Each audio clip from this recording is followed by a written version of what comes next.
Hello, everybody. Welcome to the Arete Podcast. As always, I'm your host, Jake, and I am extremely happy to introduce to everyone Debbie Lynn, author of the Unveiled book series, and specifically Revival, the first book in the series. How are you doing today, Debbie? I'm pretty well. How are you? Oh, I've been preparing for this interview for like 2 months, so I'm very excited that it's here.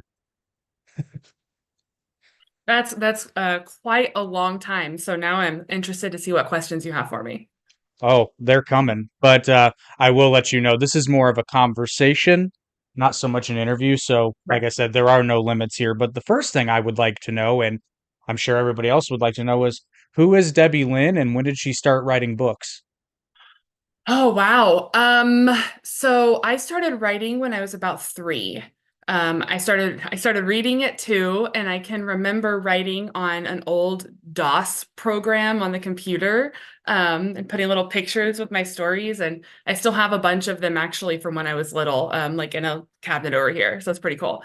So yeah, I've wanted to be a writer my whole life. So I'm a therapist, and I just kind of say that that's my backup plan for, until writing pans out. So, Do you find that being a therapist helps you write characters? Because I will say, obviously, I've read the book, and there's a lot of I don't want to say inner monologue, but there is, but Mhm.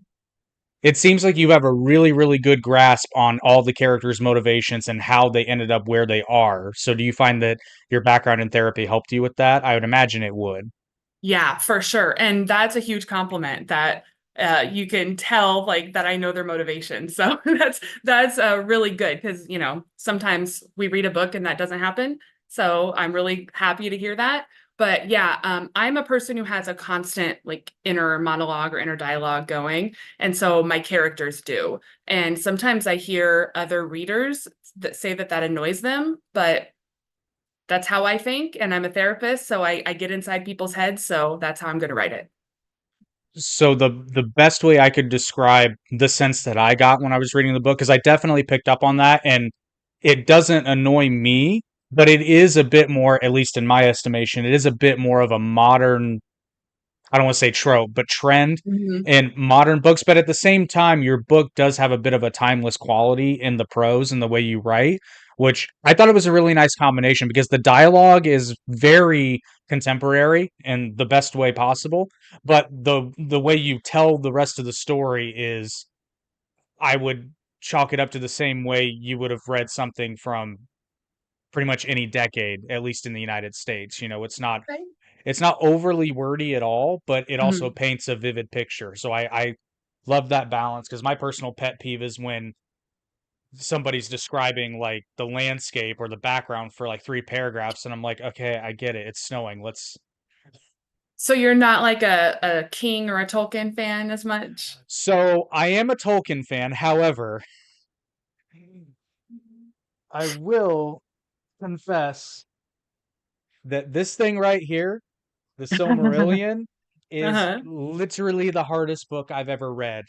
There were days I read it when I was in high school the first time, and there were days where I would read a paragraph and be mentally taxed. It's a hard read. Not a huge Stephen King fan though, honestly. I love his mind. I don't like his words. So, You know what? Because I love a lot of the movies that are based off of his books. mhm. But I've tried to, well, I've read a couple, and then there were some that I tried to read, and I just can't. It's not my cup of tea. I'm Yeah, not here to say Stephen King is not a good author. I mean, obviously he right. is, but it's definitely not my cup of tea. So is Revival your first published book? Yes and no. So, it is the first book that I have marketed and really put out there as being published, because it is self-published. So, I had to there's a lot of work that goes into that. But I did write a book a couple years ago, and I ended up pulling it because I want to redesign the cover and get another edit pass and all that stuff. I mostly published it for myself, and it is actually very therapy based. Like it's about trauma and illness, and yeah. So I was very proud of it and I want to get it out there, but I As an author, this is very common. We're always like, oh, it could be better. It could be better. When is it done? It could be better. And so I felt really good about it. And then I decided, what, I does need like another editing pass. So it's not currently available. But so that has been out. But as far as like marketing and, doing the TikToks and, telling people that it's out there, this is the first one. Well, good job, because it is. So please don't take this the wrong way, but because you and I connected through my mother, who is Mhm. you're coordinating with her on some special release candles for your book tour, Mhm. and we'll touch on that in a moment. I'm going to be honest, because you and I are from the same hometown. So when she told me that she met someone from said town that wrote a Mhm. book, my initial reaction was, really? Okay. Like, it's, I know it sounds bad, but if you're from our hometown, you probably I mean, understand. I'm not from here, but I do live here. So, That was my next question is, are you from there, and whereabouts? Because a lot of people, and I get it, it's a very small town, uh-huh. but I'm actually from a smaller part just outside of said small town, so it's easier to just say you're from that small town. So that was my next question is, are you from said small town proper, or you're an I'm import? from a couple hours north. Okay. So yeah, I moved down, turned 18, moved down here. I have family down here, and then ended up moving where I currently live 9 years ago for a job. So Got it. Okay, so that explains it. But yeah. so I was not expecting, but then she actually told me, she's like, no, no, no, it's published. She neglected to mention that it was a published book that was for sale at the time. So that was my first. I was like, oh, okay. I said, yeah, I'm gonna check this out. So I bought a copy, and I gotta say, I started reading it, and instantly I was hooked in the sense that I wanted to know more. I wanted to know more about the world. I was very intrigued from the get-go. So you've got a good hook. Good. The whole concept of the unveiling, for those who don't know, actually, you're the author. I'll let you give them a spoiler-free synopsis of what your book is about. So obviously, I knew you were going to ask this. And one of the things that in the author community we talk about all the time is like, what's your elevator pitch? What's your one sentence statement? I cannot succinctly get an elevator pitch down, which is why I write novels instead of short stories. Oh, so you're like me. I'm the worst at describing things. Yeah. People will literally ask me like, "Oh, what's that book or movie about?" And I'm like, "Just read the synopsis because I'm gonna do an awful job." Yeah, yeah. I remember writing a book a few years ago, and Taylor Swift's Speak Now had just come out and was kind of the soundtrack to my book.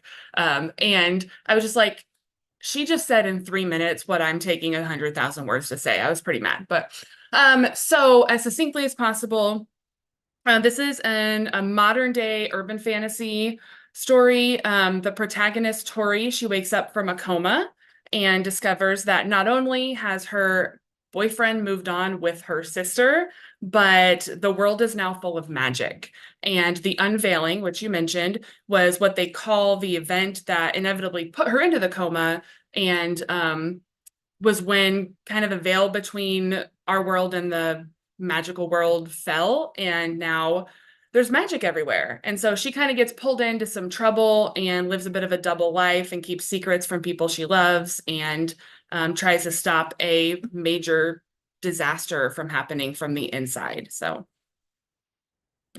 Yeah, how'd I do? that's how I would describe it. Very nice elevator pitch. Um, and something that you won't anyone listening to this, you won't pick up on unless you read the book is how and I swear I'm not trying to sell your book I mean I am, but I'm not trying to make it sound like this is the perfect book, but I mean it is Mhm. extremely good.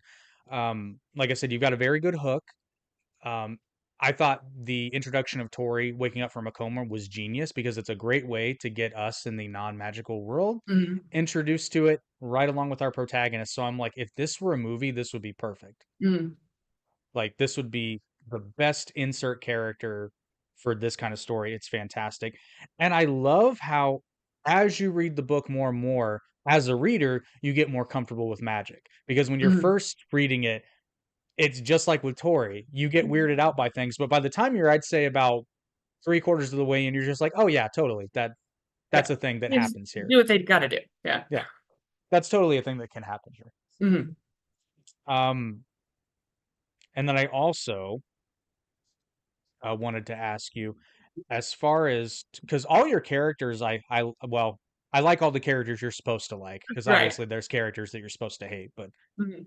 um, in particular, Killian is always an enigma for me. But I he's an knew that's enigma. who you're going to bring up. Well, he's an enigma for everyone. Um, but as far as characters go, in terms of your inspiration, who is Tori? How did that character get put together? Um, this is interestingly the first book I've written, and like I said, it's the first one that's really been out there, but I have a dozen or more, half finished or finished but not edited books. So, but she is the first protagonist that I've written that is not a self-insert character. So she's completely made up, and that was really interesting for me. So I could do whatever I wanted with her. And she doesn't really have a particular inspiration other than I love to read urban fantasy. I've been reading urban fantasy for years. And so, do you read other urban fantasy novels, Jake? I Before I answer that question, I'm going to qualify it with a question of my own. Okay. Give me the academic definition of urban fantasy. So, urban fantasy is basically fantasy in a modern, mm, typically modern world where magic and like regular world coexist in some way. And it's set in an urban area as opposed to like a rural area. That's a big, obviously, factor of it. So, Because I was gonna say if that's before you got to the urban area, I was gonna say I mean if you count Harry Potter as urban fantasy, maybe, yeah, but it's kind of on the outskirts. There's some debate about it. yeah, because it's like they go to London, but the vast majority of it is in a castle somewhere else. So, Right. short answer, I'm gonna say probably not. I haven't been Okay. exposed to a lot of it. I guess would you consider, which no, I didn't. I didn't finish Twilight. I don't know if you would consider Twilight urban fantasy or It's something. yeah, I was gonna say to be fair, before I judge, because I was exposed to the movies first to Twilight, and I tried to read I'm the sorry. first book, and I'm just like, this is not happening. Yeah. I am so far away from the target demographic for this book. This is not happening. Yeah. Yeah. Same. A little bit closer than you, I guess, but same. But yeah, there's currently a lot of things that weren't originally considered urban fantasy are now by some people. So, but in its more, like you said, kind of academic definition, those wouldn't be. But so things like I love Dresden Files, which has a male protagonist. You might like those. But I was introduced in like 2007 to kind of the staples of modern urban fantasy. Would be like Ilona Andrews has the Kate Daniels series, and Patricia Briggs has the Mercy Thompson series, and so we got a lot of like werewolves and vampires and all this stuff. And they're dark. And the I don't have one here, but the covers are all very similar. They're kind of leather clad crop tops. There's swords and maybe a moon, maybe a wolf, and they're very dark colors. And I love that. And I've been reading it for years. And at first I was like, oh, look at these like strong characters, these strong women, these bad, I don't know if we can curse, but these Go you for know, it. kind of badass women, taking the world by storm. And I love that. But after, sorry, door was opening. After so long, I kind of got tired of it. And I said, I want a world that's like not quite as dark. It still has its secrets. And initially the story had a kind of a different tone to it, but then I was like, oh, I want a love triangle, and which I know a lot of people hate, but I just eat up. And I Well, want in the subject of love triangles, like a lot of people may say they hate it, but it's a trope in literature for a reason. for a reason. Yeah. Yeah. Yeah. And so like I wanted that, which ended up transforming as, you read it, so you could see that it's not kind of your traditional love triangle, but I wanted, I just came up with a coma idea and I thought, oh, this is, what I want. And I tried to think how would she be beneficial to the scheme that she gets involved in? And so that's where her history with the classical languages and cultures comes in. And I do have a degree in linguistics, so that was interesting to Knew me. it. I knew it. That Although, was I was going to touch on that later. Please continue. um, I ended up going, I have two bachelor's degrees and the other is psychology, and I went that path, but I have a passion for words and for linguistics and languages. And sometimes when you read an urban fantasy novel, there's a lot of other languages, usually Latin, in there. And I opted to not conjugate the verbs because I didn't want to do it wrong. But it's still in there. So her ability to understand those obviously kind of gets her in some trouble, but it helps her out. So that was an interest of mine, but otherwise she was just kind of this mesh of I wanted girly, I wanted skirts and Converse and not being so strong that she's afraid to cry and all of that stuff. So if you look at the cover, she's very not leather clad, not carrying a sword. So I wanted kind of the antithesis of everything I read, but with still the backbone there that made me love the genre. It's almost as though at least the vibe, not being super familiar with urban fantasy, you can correct me if Mhm. I'm wrong, but it seems like based on what you've described is you took all the elements that make the skeleton of a story loosely fit into that genre, but you stripped away all the things that would be considered, I don't know, like almost cliches of the genre, made it a little bit more accessible and universal. Yeah, and that's what I was going for. And I do feel like that might hurt me sale wise, I because don't if you think market so. it as an urban fantasy, the cover looks different, it looks different from stuff that's out there. So I feel like people who they want that might not go for it as much, but that's okay because the people that want that but a little bit off to the side seem to like what I'm writing. So, Yeah. Well, and I will, as far as, like I said, being someone who you had to explain urban fantasy to me, I enjoyed this book a lot. And I would venture to say that I'm not really even smack dab in the target demographic for this book. And I enjoyed it because the story is just magical enough to take you out of the everyday world, but it's grounded in a mhm. very, very solid way that so you can step in, you can step into the world and it's not immediately like drawing visions of Hercules the Legendary Journeys or Xena Warrior Princess or any of Right. the like kind of over the top, granted those are ancient folkloric fantasies, but It's like, still. wow. So I'm But actually gonna Xena.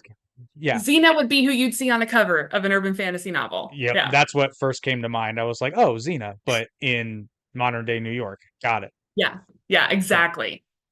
so Exactly. And oh, I'm sorry. You go ahead. oh, I am a huge Buffy the Vampire Slayer fan. And so I was actually at times I was a little upset with myself. Like this isn't Buffy enough. But the another project I'm working on the sequel to this and something else simultaneously. And it is, I said, okay, I've got to have more of a Buffy vibe, more of a grim vibe if you watch that show. And so I'm getting a little darker with that one, but I still really like that this one is kind of its own it's like a magical realism, contemporary urban-esque fantasy. So, yeah. I'd say that's an apropos way to describe it. Is it So suburban, maybe? suburban. Well, no, the setting is very urban because that's It is. another thing. So there's this thing that happened, and trust me, this is a me thing because I thought the same thing about The Fault in Our Stars when I read it. So for those of you who don't know, the book is set in Indianapolis. I live in Indianapolis.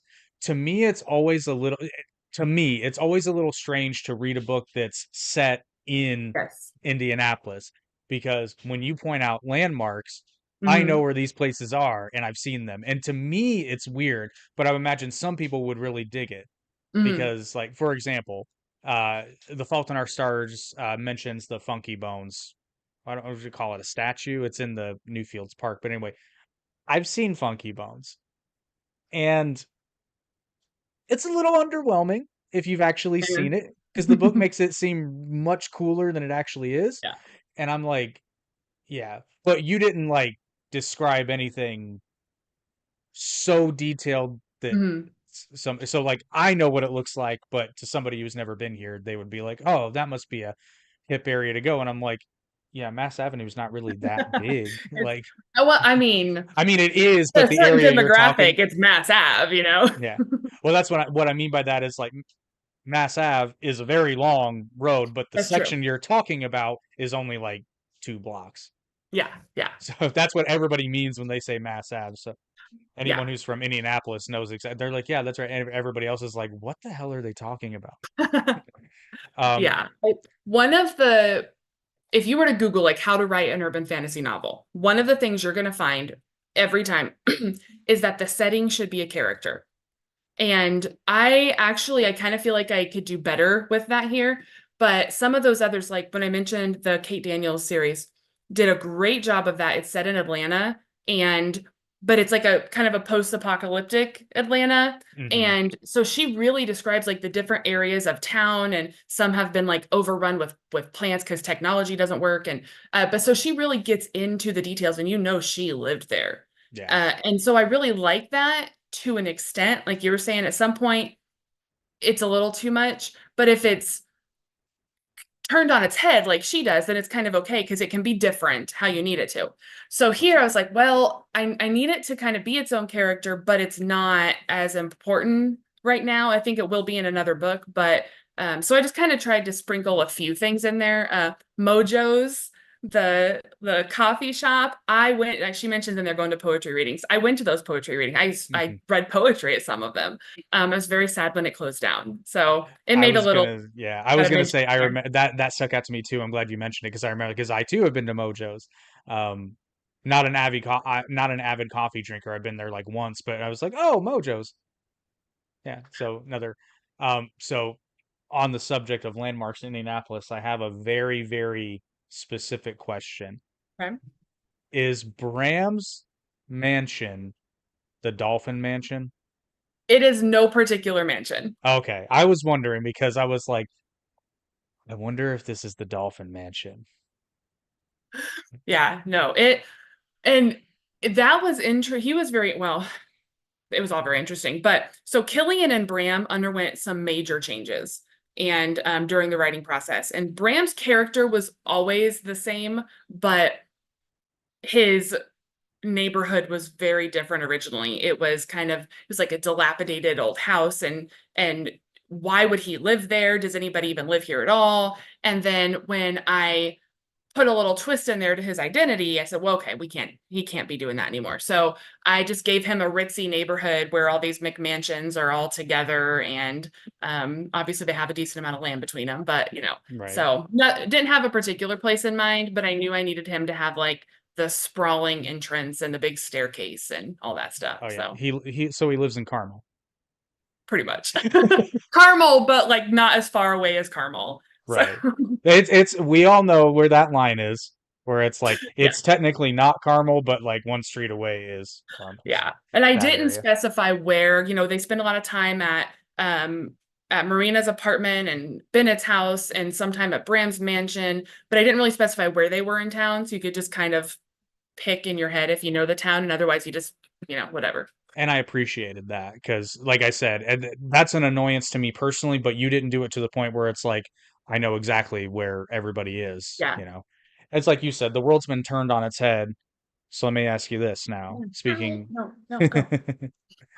speaking of Indianapolis, Mhm. so when you get rich from your books and your movie royalty rights, are you gonna open a Pages and Potions in Indianapolis? I mean, I could, but there wouldn't be really magic, like real magic stuff in it. So, but interestingly, so we have Books and Brews. Are you familiar with Books and Brews? Are you talking about the one that's in Fishers or is there another one? I know I thought there was one more I downtownish, think but there is too. I'm yeah. familiar with the one in Fishers because I drive past it every day. Okay. But so that's where I played with the name of Books and Brews because I knew I couldn't actually use it, but I really liked the alliteration and the kind of connotation there, even though brews there means, beer, but Yeah. here I needed a potions, like a more magical thing. But so I played with a lot of different ideas. So I mean, it would be pretty cool to have a pages and potions, wouldn't it? You could sell kind of new agey stuff, even if it I was wasn't gonna real. say there's plenty of stores that do it, and I mean you can have fun with it. Obviously, your stuff can all be branded, so True, true. just put that cap on. You know, after they make the second movie, you'll be set. Oh, So, oh, because he trust can me, say that. that's My coming. No, I mean, I would love it, obviously. The percentage of books that happens to is very, very small. But my teenager, is just like, oh, it's gonna be the next Harry Potter. I'm like, no, it's just don't. Just that's silly. Don't even say that. Okay, I'm not trying to get your hopes up, but that was one of the first thoughts I had because I can the way this story's and granted it's only the first book too. Yeah. And I said to myself, I'm like, this could be a movie so easily. Like the Mhm. adaptation would be seamless.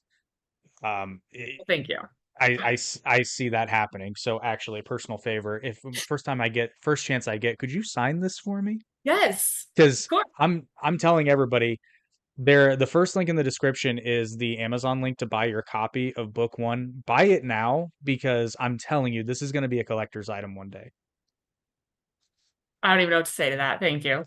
It will be. But so now I'm going to nerd out with you a little bit Okay. because I had a hunch that you somehow had an academic background in linguistics because that's Uh-huh. not something that people just throw in randomly. There's an interest there. But what's funny is I had a suspicion of that, but then I looked at your bio and I read your bio, I'm sorry, in the book, and it didn't mention Mm, anything. It mentioned your therapy background, and I was like, oh, well, mm, maybe she's just a linguist nerd like me and just didn't have the formal mm. education. But when you said that, I was like, I knew it because nobody throws Latin and certainly not Sanskrit in Yeah. just willy nilly. Yeah. I Uh, really wanted that Sanskrit in there because you don't see that very much in these Sanskrit, type of books. yeah, Sanskrit gets slighted. Yeah. It Well, and really does. also, so I'm also a yoga teacher. I wear a lot of hats. And so in yoga, there's a lot of Sanskrit words. So not, familiar with the exact words that were in the spell that she was reading, but I know it's a classical language alongside Latin and Greek. And so I said, you know what, we're going to throw that in there. And I feel like that just kind of is another part of stuff that I love, the linguistics and the Sanskrit in general. And yeah, so yeah, I have a bachelor's in linguistics, and I actually got into a doctorate program in Florida at the University of Florida for psycholinguistics, which would have been amazing. But you can't really do much with that. You can research I was and gonna you say can teach. that sounds So a little, that sounds a little niche. yeah, yeah. So I thought, I mean, I really want a doctorate. But I can't afford it. But basically, I just want people to call me doctor. So is that really worth all of the studying? You can't afford it yet. It's coming. One day. But so, and I got in there and it was a great school. Obviously, I ended up not going, but psycholinguistics is basically how language works in your brain. And I took a graduate level class in undergrad that was second language acquisition. And it kind of merged some of my psychology and linguistics degrees. And I fell in love with it. And I was like, this is what I'm going to do. But it's not as practical in the everyday salary range. So I went the other way. But sometimes I just think, oh, I wish I would have done more linguistic stuff. So this is, Yeah. I guess, my way of honoring that. Well, and that's the thing that it's not a criticism, but one of the things that I've kind of come to realize over the years is that because I too different artistic passions, creative passions, but I have them, but they don't always pay the bills. So it's like Hmm. you have to do something that pays the bills, but you do something that pays the bills that is a means for your creative endeavors. And then hopefully one day the creative endeavors pay off, but at the end of the day, at least you get that outlet somehow. Yeah. So it's Yeah. definitely but speaking of linguistics though, I've said virtually my whole life because I've always loved language. Like I said, Tolkien nerd. When I was Hmm. in middle school, I taught myself and wrote notes in the Elvish Tengwar alphabet. And That's amazing. I actually taught my French teacher. I made her a translation chart because she saw me writing my notes in it, and she was like, "What is that?" And I said, "Oh, it's Elvish." So we had a lot of fun for a year doing that. um, Language is a superpower. So it's Hmm. really interesting that it's maybe not the basis for magic in your universe, but it's definitely an element to it because Hmm. there are several instances of Tori being able to perform magic simply chanting the Latin word, or other characters use the Greek word. And like you said, Hmm. there's a spell in Sanskrit. And I love the idea behind words having power Yes. because they do. They have so And much power. Yeah. yeah, and language, I've always said language is a gateway to culture. because I'd say my number one language that I'm currently learning, I'm teaching myself Spanish and I'm finally getting the hang of it. But as a native English speaker, there's just things in Spanish that it's not even that they don't translate. It's just that they're structured differently. Yeah. And it gives you insight on how the culture developed because of those differences. And then you have other languages too, French and German, for example. Mm-hmm. And then you have Japanese, which linguistically is really weird because the sentence structure is different. There are no plurals, but it gives you insight on the culture. Yes. Yeah. So, and Yeah. yeah, Latin and Greek would be very much the same way. So Mhm. I was nerding out every time. I was like, I'd love to drop some actual Latin in here, but I understand. Yeah, I kind of wish that I would have, but I don't know. I decided not to for different reasons. Maybe my other universe will. I don't know. But yeah, I love language. When I took a historical linguistics class, I like drew on my walls the like maps of languages, and I was just the culture, the anthropology. I have a minor in anthropology, and I just love the interplay there. And I'm actually learning Romanian right now, learning Duolingo. How much do you learn? But Actually, you learn a lot with Duolingo. That's yeah. my I mean, jam. yeah, I see that on your Instagram. Yeah, but I could say random phrases that you would never say in real life, but um I find it really interesting because it's a romance language, but it is the romance language that has retained more of the vulgar Latin than the others, and then it has like the Cyrillic, and the Slavic influence. It doesn't use the Cyrillic alphabet, but it has more of the different, like the outside influences than the other romance Mhm. languages. So I just like sometimes I just go down a rabbit hole of nerding out over the history of it, and I don't actually learn any new vocabulary that day. So, Well, let's nerd out for a minute because you said one of my favorite phrases, vulgar Latin. Now, obviously, for those of you who are listening, you recognize the word vulgar, mhm. but where do you think we got the word vulgar from? I vulgar Latin is one of those things where I have to, when I look, like when I'm reading about it, I have to remind myself what it is. Like Yeah. where in the timeline do we call it vulgar Latin? It's just one of those things. But I know the word and I can throw it around like I'm fancy. So Well, it's true. But then my other favorite one is where we get the word vandalize. That's a fun little history fact. yeah, I'm not familiar with that. The Vandals were the Germanic tribe that sacked Rome when they invaded from Carthage, Okay, yeah. and they wrecked it. They absolutely wrecked it. So yes, that's where we get the word vandalized from. Nice. Nice. Yeah, I love all that stuff. We took what was it? In English in high school we had an elective class you could take only as a senior, Brit Lit. And so we read Beowulf and Chaucer, and we had to memorize the prologue of the Canterbury Tales and all this stuff. And everybody was like, "Oh, I guess I'll take it because it's an honors credit." But I was like looking forward to it for 4 years. So yeah, I I love don't, that so much. yeah, I don't know why you wouldn't look forward to it. Why wouldn't you? I mean, I started reading, and that's not Brit lit, but I mean, it's classical literature. I read Faust for fun, and I'm reading the Divine Comedy currently.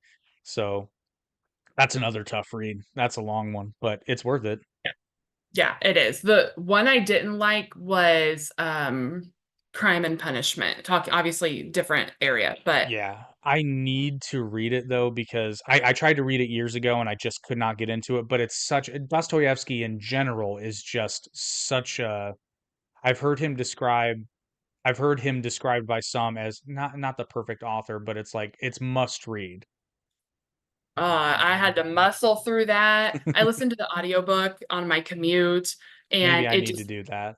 that was like the worst for me. That and Kafka Metamorphosis. Like, oh my God, I love to read. Like I said, I've been reading for my entire life, but there are some books that you feel like you have to read, or, people bring it up and you pretend you nod along like you'd have read it, but I don't feel that pressure anymore. And so there's some like you tell me you want me to read, some other Russian literature, but I'm not going to. I did that with Paradise Lost for years because I started reading it and I couldn't get into it, but then people would quote it or like I'm like, oh Mhm. yeah, yeah, Milton, yeah. And after because I hunkered down and actually finished it, Mhm. I don't remember a damn thing from it. So now I'm like, anytime somebody's like quoting Milton, I'm like, there's no way you've read that whole book Right. unless You just you're got a a quote off professor. Google. Yeah, Yeah. yeah, yeah. Because I don't remember a damn thing from that book. Yeah, there are some that I read in like AP English. I remember we read Animal Farm and I love Animal Lord Farm of the Flies. personally. It's I like love both of those. I had a very bad experience in that class with the teacher. It was horrible. If discussion of that class comes up with my peers, they'll be like, "Oh, the devil incarnate," because it was just that's yeah. So had a very bad experience. So basically anything we read in that class is just really tainted by that. Oh, But I that's just don't feel the unfortunate. need to go back and try to reread them. So there's too many Yeah, books in the world to read. So yeah. That's true. No, I was surprised by Lord of the Flies because I was made, and normally I was one of those people, especially when I was in school. If you told me I had to read it, I didn't like it. mm, Animal Farm and Lord of the Flies might have been the only two exceptions because in my English lit class, I had my choice, and the least awful choice I thought was going to be Hemingway's A Farewell to Arms, and I hate Hemingway with a passion. I went In through a Hemingway particular, phase in high school. in particular, I can't stand A Farewell to Arms, especially the end. I can't. It's was not my cup of tea. I was Um, disappointed in it because I love the movie with Chris O'Donnell. That was based off of it, and then but the book was different. The book was different. So maybe I need to watch it because I haven't seen the movie. Maybe I yeah, need. it's In Love and War. So Oh, okay. So it's not even A Farewell to Arms. yeah, It's but it's got based it. off of it's yeah Based off, yeah similar. loosely based off, meaning they got rid of all the bad shit. Anyway, Yeah. we got a comment from Haley. She said, "I love that she said in high school she read Beowulf because I read that my senior year as well." As well, The Crucible and The Great Gatsby. The Crucible is a great book. Oh, The Or Crucible. it's a play technically though, right? Yes. Yeah, Yeah, Arthur it's a Miller. Yeah. novelized play. Oh, and the Love movie's it. great too. I saw the movie and I'm like, I got to read the book now. Yeah, we read it and then watched the movie, and it is one of my favorite movies. I haven't seen it in a while, but yeah, I love that movie. I love the book. And we had to like make our own play based off of it. And I remember I wrote a poem about of course I don't remember it now, but I remember, a lot of times we'd have an assignment and I would write like a poem or a short story for it. And yeah, I love The Crucible. So, I still get chill every time I watch this scene because it's my name. I still get chills. It's so good. yeah, I've got to go watch that now. I watched it fairly recently, and every time I'm like, Mhm. I get chills every time I watch that scene. Yeah. Um, I love but my sorry, go ahead. no, go for it. I was just gonna say there's a lot of kids in school who are like, I don't want to read this, and because we had to read it, they didn't like it. Like you'd said, Fahrenheit 451, one of my top books. I love it so Really? much. We See, had to read that in eighth, ninth grade, whatever. yeah, Yeah. see, I tried to read it on my own, and I just couldn't get into it. I'm gonna have to give it another shot because I hear phenomenal things about it. I Mhm. just could not, which that was that way for 1984 too. I tried to read it in high school, couldn't get into it, and then I reread it as an adult, and I'm like, oh, Yes. I get it now. So And I think that that is definitely a part of it. And like reading level, I had an advanced reading level. And so, I mean, while it's not incomprehensible, obviously it was assigned, it was on the reading list for whatever grade it was. But I feel like some people were able to get it better than others, and stuff. So yeah, but I love that one. I love Bradbury. And there was was it Michael B. Jordan was in the show. yes, And yes. I didn't watch it because I didn't have whatever streaming service, but I still need to watch that. But yeah, I loved that one so much. And I remember like oh, what was it? Pearl S. Buck. Was it The Good Earth? That sounds And right. yeah, and it was like a Chinese culture and with foot binding. And that's how I remember that. And I was so disgusted, they like the whole foot binding thing, but also I have really big feet. So I was like, hey, but They might have had something. yeah. So, I remember a lot of the stuff that we read and a lot of, some people don't, but I love books. So Well, as you can see, I love books too. Just can't write for shit, but I love to read. One more linguist nerd out moment. Yeah. It actually confused me when I started reading the book because you introduced the concept, or rather the difference, I should say, of magicians versus mages. Mm-hmm. And at first, I was like, wait a minute, this feels like it should be reversed. But then I actually looked up the definitions and I'm like, no, she's 100% right. Because if you look up the definitions of the words, it's just mage has this sort of feel that it should, because of how it's presented in pop culture, that it should be higher Mm-hmm. up on the hierarchy. But the technical definition of a mage is one who studies Right. magic, whereas a magician is someone who performs magic or is able, has magical abilities. And in your Mm-hmm. book, the people that have innate magic are magicians, and the people that learn magic are mages. And after I corrected myself on that, I said that is so cool. Yeah, when when would talk to people about it while I was writing it, I had some people I'd bounce ideas off and stuff, and they kept getting it backwards. And I was like, no, this is like this is how it is. And I know that that's different, but part of it was Dragon Age, the video games, one of my top two video games, the other being Silent Hill. And the mage, oh my gosh, it's spacing me at the moment, but they have like their Templars and their mages and they have all this stuff. And so I really was like, I need mages, but I need them to be like the kind that study like in Dragon Age. And I didn't like the term magicians because I think about top hats and bunnies, but the show and the books, the magicians were cool. So I was like, yeah, we're gonna go with that. So, but I did it that way on purpose, like you said. So I had a feeling you did because I remember thinking it after I set myself straight. I was like, this had to have been deliberate because I'm sure that she would have thought to herself, people are gonna think top hats and bunnies, right? yeah, yeah. But now that I learned, I absolutely love that little detail, and I'm a big fan of little details in Hmm. stories and media. So Yeah, I get really it, excited when I see that. it went from my absolute favorite thing.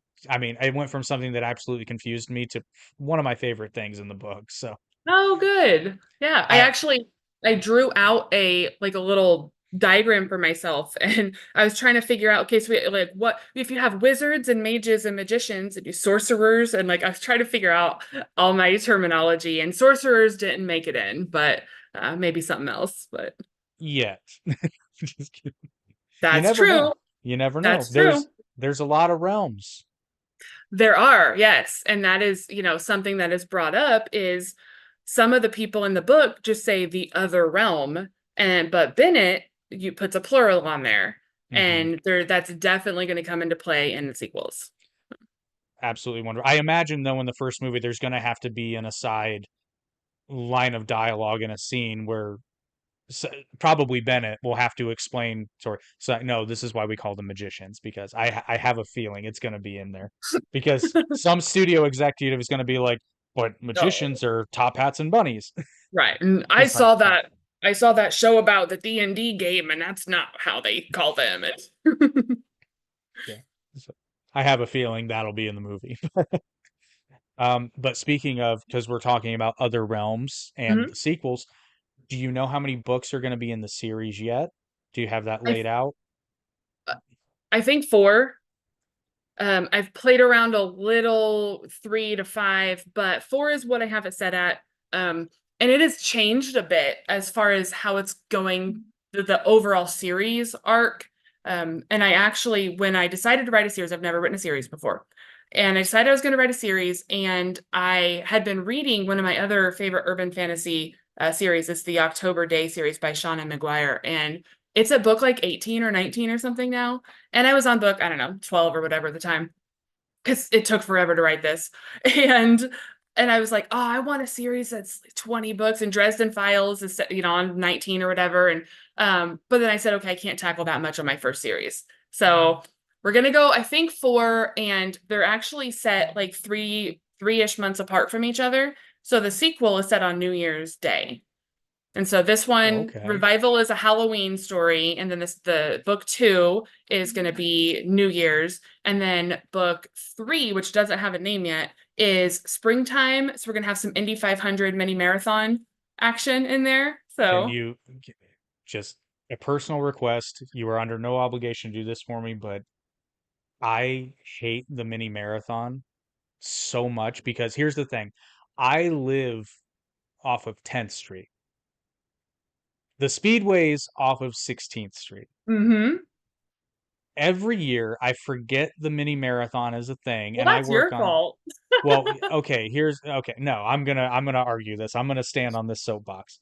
Some of us have to work on Saturdays, and some of us live south of 70 and have to Yep. get to work.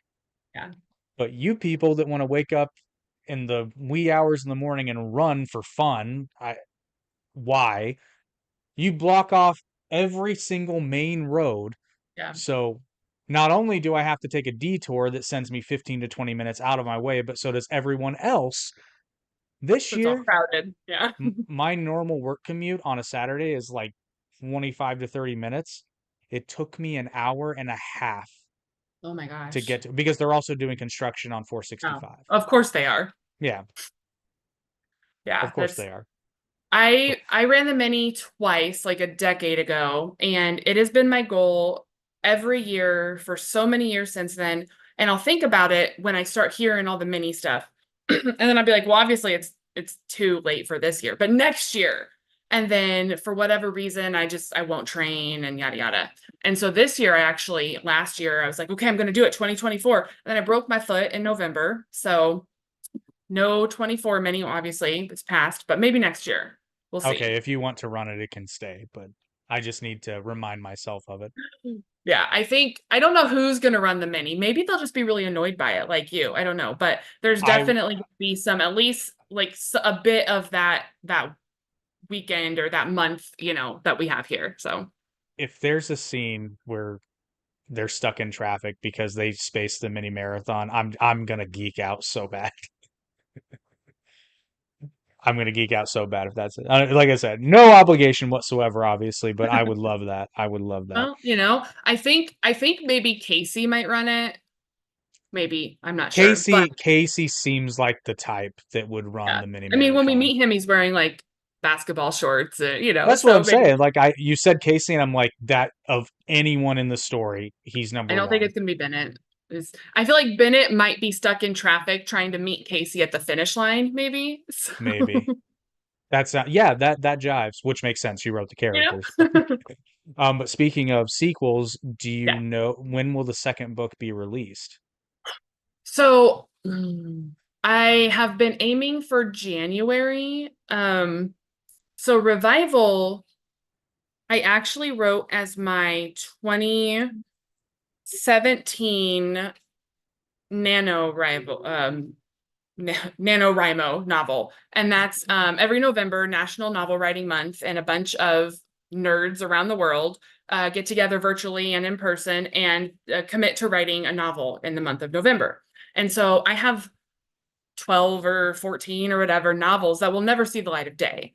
But this one I really, really liked. And so over the years, I would pick it up and dust it off and add to it and everything. So, I mean, it took me 4 or 5 years, to finish. So then I said, okay, well, I'm going to write this sequel. And I wrote a quarter of it, a third of it, whatever, 2 years ago in November. And then life happened and it has not progressed like I would like. And then I got it about half done and last summer decided to rewrite the entire thing. So I felt like um it wasn't meaty enough. It wasn't meaty enough. So then I went back and now I feel like I might have actually overdone it in some places, but so I had to add some more meat and some more complexity and I got stuck on it for a while for like 5 months. And so I worked on this other project instead. And then with fresh eyes, I went back and read it and on page like 3, I was like, "Oh my gosh, that's going to unstick me. One sentence, that's going to unstick me." So then I went back in and I started rewriting and so we're trucking away on it. It's anyone who's ever done anything creative knows that feeling. And then it's so funny what brings you out of it. It's just the most random thing. Yeah. Yeah. But yes, I'll be looking forward to that because I both loved and hated the ending because it's You're supposed to. oh, I knew what you were doing. And I'm sitting there the whole time. I'm like, I know you're playing me. but I want Were more. you surprised by how it ended? Or like you said, you knew, so Well, I knew what you were doing once I okay. read the ending. So I was Mhm. like, oh, okay, like obviously now I want the second book now. Like I want it Yeah, immediately. yeah, Um, so in a way, as a reader, I was so not annoyed but frustrated. But yeah, as someone who wants you to succeed, I was like, oh, this is brilliant.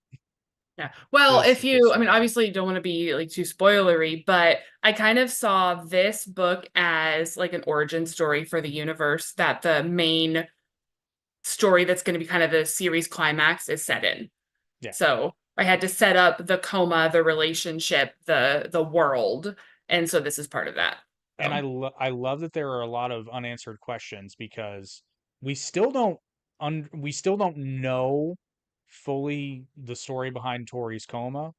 Like I mhm. said, I'm trying not to spoil anything, but Yeah. so there are still mysteries abound, Mhm. and a, well, virtually every character is left in some sort of uncertain fate. So, and Mhm. I'm also a big fan of like non-traditional endings, and I love how not only did I mean virtually nothing got wrapped up by the end of this book, but not in a way Frustrates that some people, including my editor, but well, I, I I did it on loved it. purpose.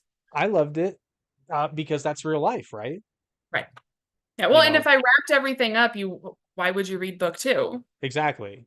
So I totally get it, and I understand the temptation was probably there. It's like, oh, but what if they don't? It's no, trust me. Yeah. I think that was fantastic. Yeah. And how I mean, the main, the big things that you read in that book were always going to be there. So, like I said, Bram and Killian especially underwent a huge makeover. But the big plot points were always going to be there. So, what did you think about Killian? So, how do I mean, I imagine I took him exactly the way you wanted me to as a reader because at first I was like, okay, who is it? At first he's a mystery, Mhm. and then shortly after that I'm like, I don't know if we can trust him. And then we get to a point where personally I was like, oh, we can totally trust him. And even when there's doubt, I'm like, no, we can trust him. He's Killian's good people. He Killian. was and this isn't, a spoiler, but he's the one that comes to Tori and says, "Hey, I need to recruit you for this. I'm going to blackmail you for my boss, and we need your magical powers because the coma that she was in has made her strong, even though she doesn't know how to control her magic. It's made her magic pretty strong." So he comes to her and he's like, "Hey, you got to do this, or else we're going to hurt your sister." And initially, he was the enforcer of the whole scheme. So he was a bad guy. And I said, I need him to be redeemable, though. And how he was written, he was not redeemable. He could not be a friend to her, let alone the possibility of more. So I had to really change a lot about him. And some of the other stuff that we learned about him was always there, but it was too incongruent with his enforcer role. And he hated being the enforcer, but he did it. And he's like, he's not redeemable that way. So, Yeah, yeah. I will say I'm not even gonna call it a twist, but Killian's motivation in the mhm. story I thought was done really, really well because it would have been very easy to do like it would have been very easy to do it a different way. And while I wouldn't Mhm. say it's something that makes sense, but is not what you typically find in sort of like a fantasy book series like Yes. this. So I actually really like that. And we still don't really know exactly what went down there either. So So I that's the book two. yeah. That's Oh, I what's haven't. tackled in book two. I know you're playing me. It's okay. It's okay. Yeah, I'm I very like it. excited.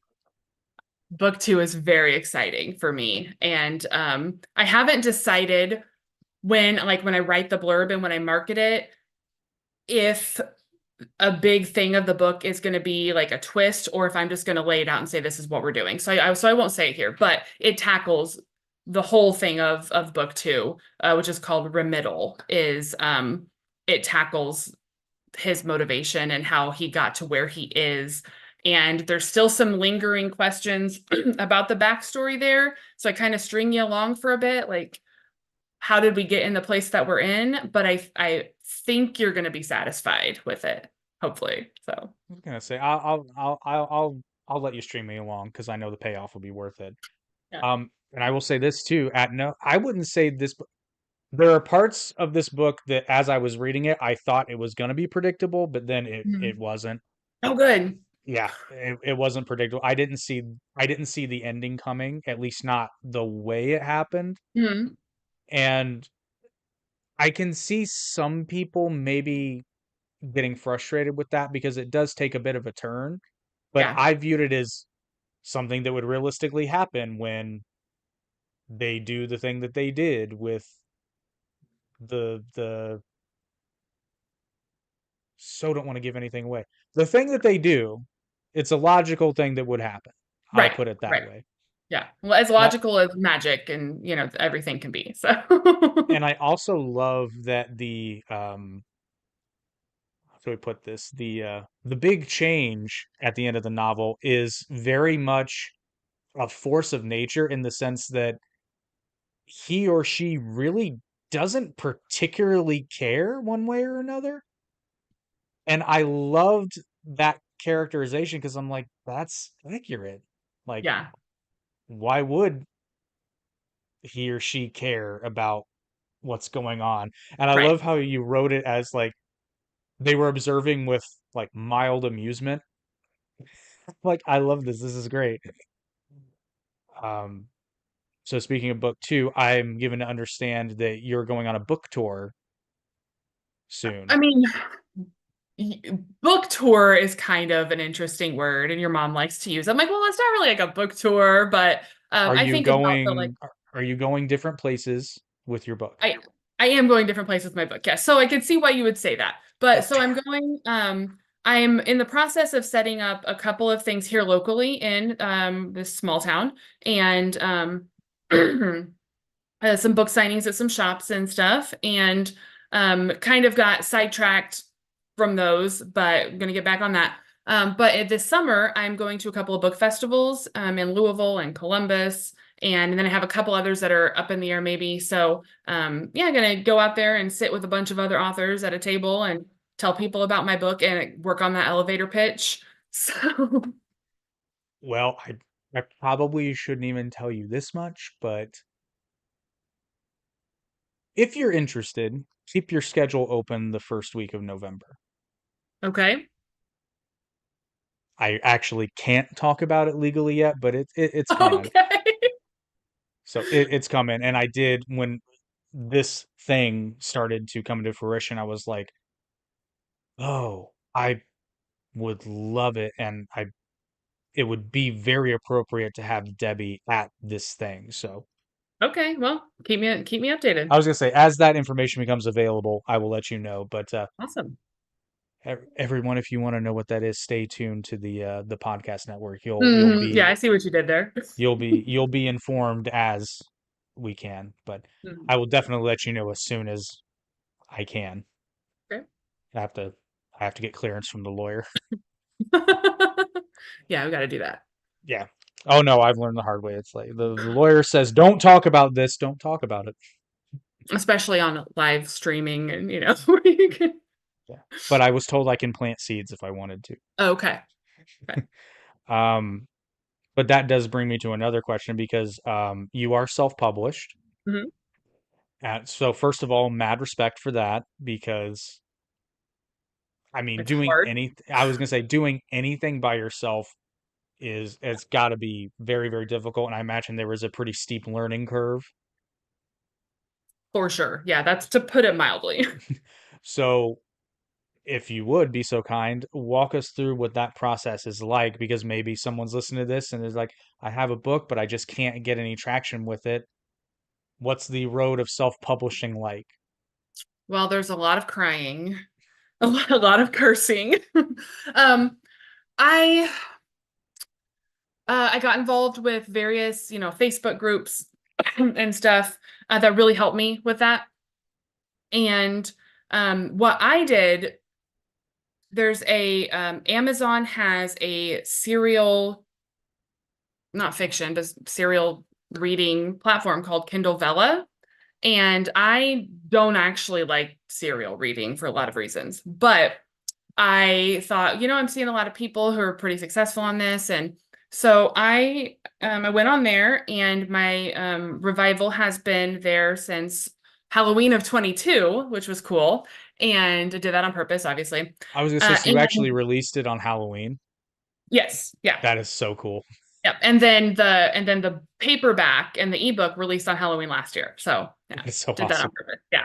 So but so I put it on Vella, which one meant I got some comments and some feedback from readers, but I also got paid for people to read it so that then I could pay for the things that you need, like an editor and a graphic designer, because you should not make your own cover unless you are actually a graphic designer. That is the first thing that people see. And we say we shouldn't judge a book by its cover. But if you're on Amazon or Barnes and Noble or whatever, and you're looking through and you're like, that was designed by a fourth grader, you're not going to Yeah. open it up. So, But we do. We do. Marketing is marketing. so, yeah. So I found a cover designer that I liked. They did a lot of fantasy stuff. Their portfolio was good. So I did that. I found an editor. One thing I'll say, if you are interested in self-publishing, do not scrimp on an editor.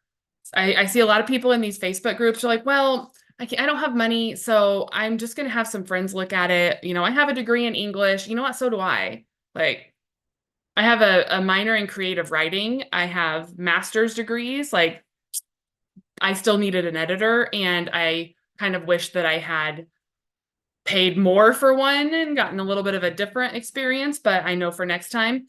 So that's very important. But Google is your friend in self-publishing. There are a bunch of templates and checklists and timelines. Like, if you want to publish on Halloween, here's the date by which you should have X, Y, and Z done. And so that stuff is really helpful. And I got into research mode a little too hard, as I tend to do. And so I have so many of those that some of them, gave different answers, and I tried to do the best I could to make it work. But yeah, it's make friends in the writers community is really it. In the Kindle Vella community, I made friends with some other writers, and I'm in a writing group of women. There's a Facebook group called Moms Who Write, which is the best Facebook group ever. And I'm in a writing group with some women from that group. And so we talk about writing and Vella and publishing, and we critique each other's stuff. And that has been hugely helpful for me. And then I can pass my information that I've learned, sometimes the wrong way, onto other people. But there's no one particular path to it. Amazon is, of course, the biggest. Brooklyn, quiet. Of course, the biggest distributor out there. But some people choose not to use it. And I feel like, have a bit more of an uphill climb. But I use Amazon as well as the other big distributor, which is Ingram Spark.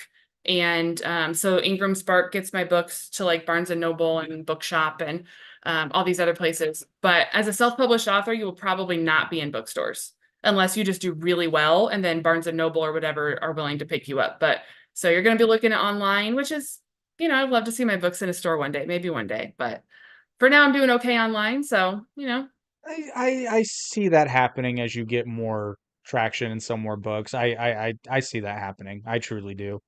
Um, any advice you would like to give to the aspiring authors out there, self-published or not? I think I'm going to give this to myself as well. Prioritize is a verb. Okay. I actually just told a client this yesterday. I don't make New Year's resolutions. I started making intentions a few years ago. And so I would make the intentions of being more present, being more creative. And that worked for a couple years. But I saw this tweet or whatever a couple years ago, and it was like, instead of making resolutions or even intentions, ask yourself, what am I going to prioritize this year? And I just fell in love with that. Prioritize is it's a verb, intention is not. And so I use that in a lot of areas of my life, but I am a solo parent. I am a therapist. I am a yoga teacher. I am tired all the time. And so there are a lot of times where I'll go in these spurts of not writing. And then I get kind of like antsy because I miss it and I have to prioritize it. Even if it's 15 minutes or whatever, I have to prioritize that creative outlet. And so if you have a goal to publish or not publish, but you want to write, you have to prioritize it. Otherwise, it's going to fall to the wayside and you're going to regret it. So, Yep, I can definitely agree because the whole point of like podcasting is not writing, trust me, but it is definitely something where when I first got into it, you have no idea how much time it takes up. Like it's truly amazing. And it's just like you said, not a parent, but I own my own business. It's well, two of them now actually, but I only count the one. But it's kind of like having a baby because I'm there a minimum, yeah. 50, 60 hours a week. Oh So my gosh. I have multiple podcasts that I do in a week, and then I have one that I do every other week, and then I have this one that I do monthly. But I'll come home and be like, oh, I'm exhausted. It's like I have to go get online in an hour and talk. Mm-hmm. And in that time, I have to eat and I have to do all the other junk that has to be done. Yep. And yep, but you got to prioritize it because the people that subscribe know we're going live at 8 o'clock. Yeah. We're going live at 8 o'clock, whether I've eaten or not. And I'm I mean, you exhausted. could eat while you podcast, right? I mean, Maybe. I suppose you could, but I personally I frown upon that, so Yeah. I wouldn't do it.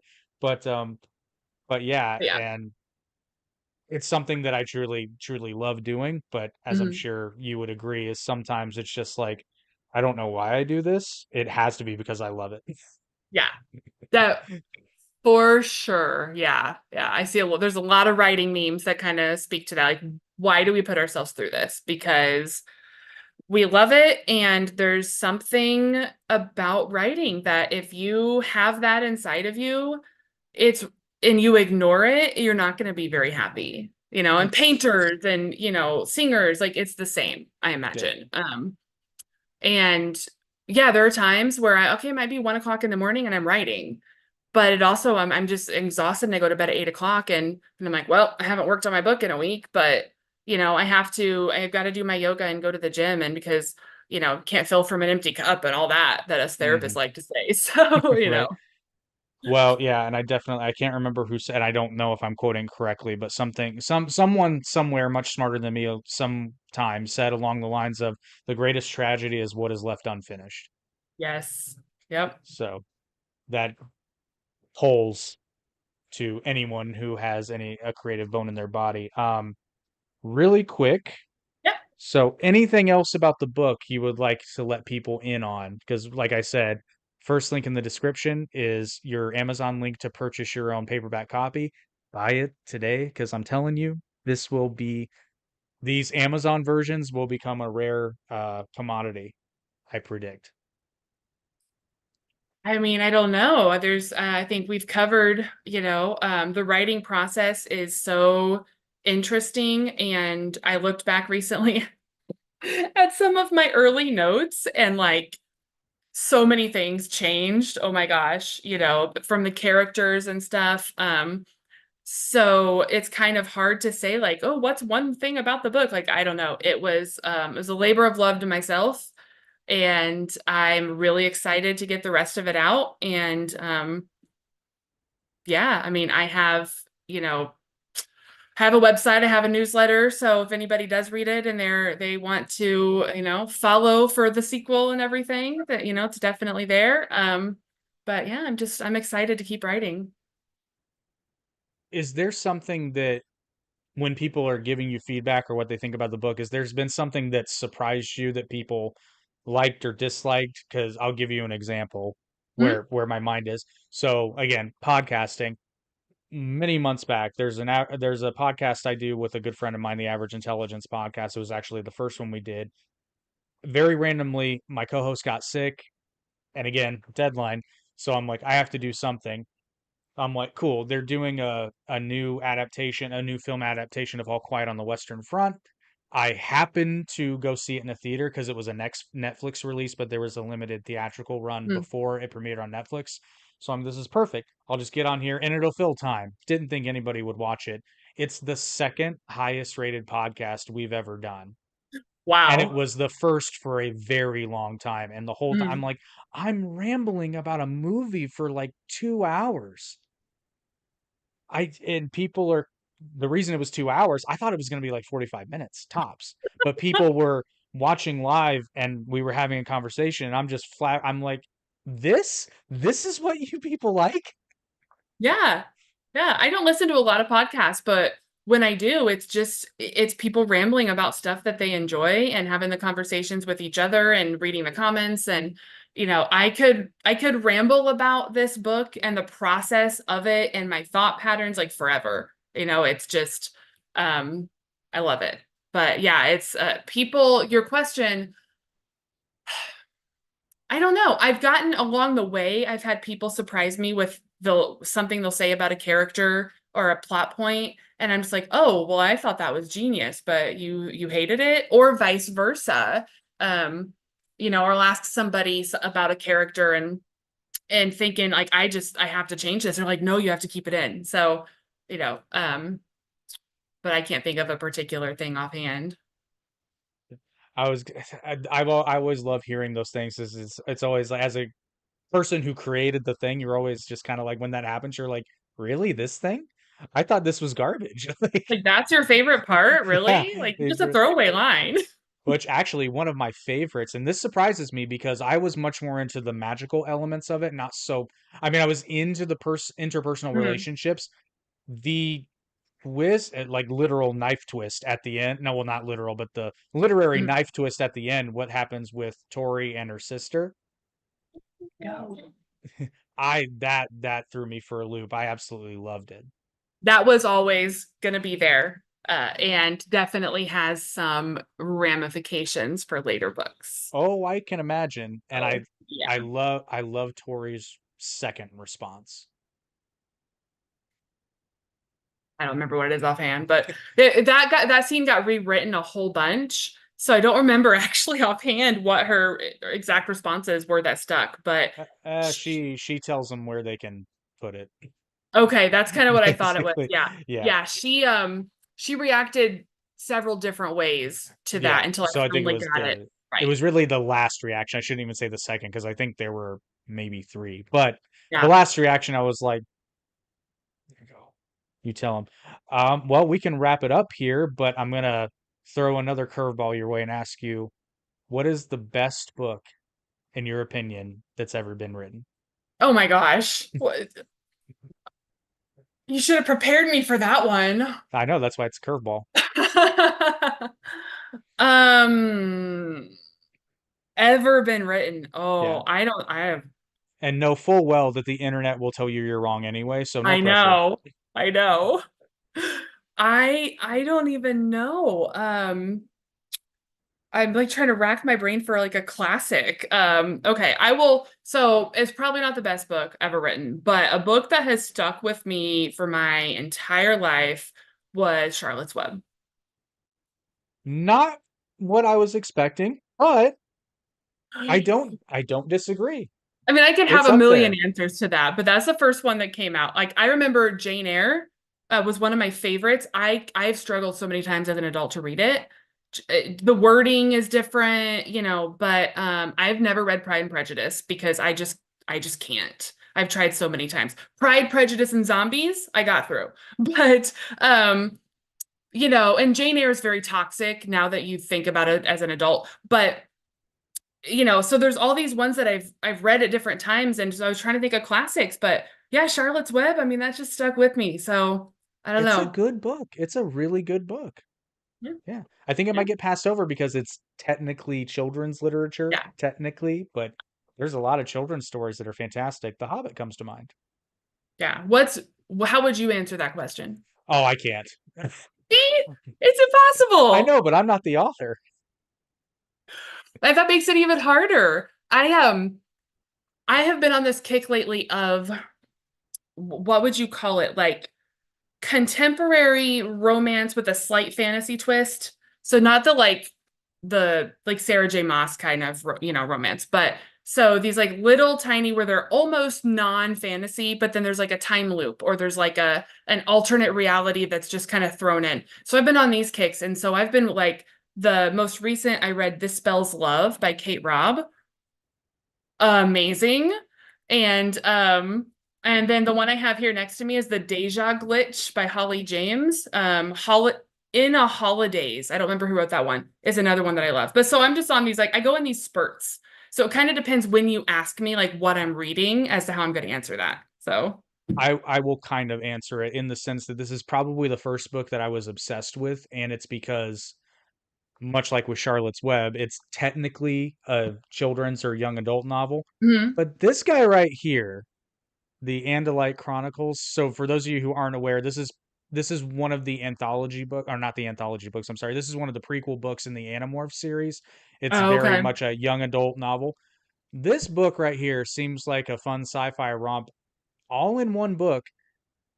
The main character deals with hardcore PTSD, war crimes, a reference to a genocide and another attempted genocide, espionage, and it is like the way it's written is very much young adult, but the subject matter is very, very heavy. That sounds pretty heavy. It The it's very good. And it even, I mean, it deals with, prejudice, obviously. There's a lot in this admittedly too short of a book for what it is, but I mean mhm. it's a doozy. And then the prequel to this deals with that actual genocide. And Hmm. I remember when I read that one, I was like, this is for 10-year-olds. That's And that's like there's a crazy. there's a literal they use the word genocide in it. And it's Mommy, just what's like, this word wow. mean? Yeah, I know it's like, ooh, Oh my gosh. When you held that book up, for whatever reason, I thought of the Hitchhiker's Guide to the Galaxy trilogy. That's actually what, like 5 books or whatever, which I just is the best thing ever. And you said it's too short. You referenced that book. It's too short. And I was like, oh, this trilogy, that's 5 books. So that is another, it's a series, but that's an all-time favorite of mine as well. I love jokes like that. Have you seen the movie Turning Red? Yes. Is it my A million favorite times. my favorite joke in that movie, and I got it instantly, and I literally had to pause the movie because I found it so hilariously funny. The boy band in that movie is Four Town. Hmm. There's five of them. I know. I loved that. And I point that out to people, they're like, I didn't even notice. And I'm like, but technically they're not lying because two of them are twins. Are they identical twins? If I remember correctly, I yes. mean, so yeah, okay. I mean, if they Like like have the same DNA, then that's what it's, I'm saying. The joke is solid on its own. I just remember watching it, and I love that. I was watching it with somebody else. I'm like, wait a minute. I go, oh my god, there's five of them. That's I pointed hilarious. that out too. Yeah. Favorite joke in the whole movie. Um, but yeah, so Debbie, thank you very much for coming on the podcast. It was a Thank you for pleasure. having me. And if you'd ever like to appear on any of the other podcasts on the network, you just let me know and we'll make it happen. Awesome. Sounds And good. everybody, the first link in the description, like I said, get your copy of Revival, book one in the Unveiled series, and keep an eye out for book two. The second link is Debbie's website. So, like she said, you can keep an eye out and get notified. Follow her on pretty much every social media platform, correct? Debbie Lynn Mhm. writes. Yeah, I'm not great about keeping up with them. I kind of go in spurts with that, but yeah, they're out there. Yeah, Well, Debbie Lynn writes on the big ones, and not X or whatever now, but the other ones. it's still Twitter. It's still Twitter. Yeah. I actually, and I don't like Twitter as a platform either. I don't use it. I don't. It's a bad place. I don't like I don't like the Twitter vibe. So I get it. I get it. And thank you all for watching the Arete podcast. As always, please like, share, and subscribe. Follow the rest of the podcasts on the Arete podcast pantheon. Third or fourth link in the description is our website where you can listen to all the podcasts in one central location, see all the links where you can listen and or watch. And we will see you guys next month. Debbie, thank you again. It was awesome. I had a lot of fun with this one. Oh, good. Me too. Thank you very much. And everyone buy the Unveiled book one and keep an eye out for book two.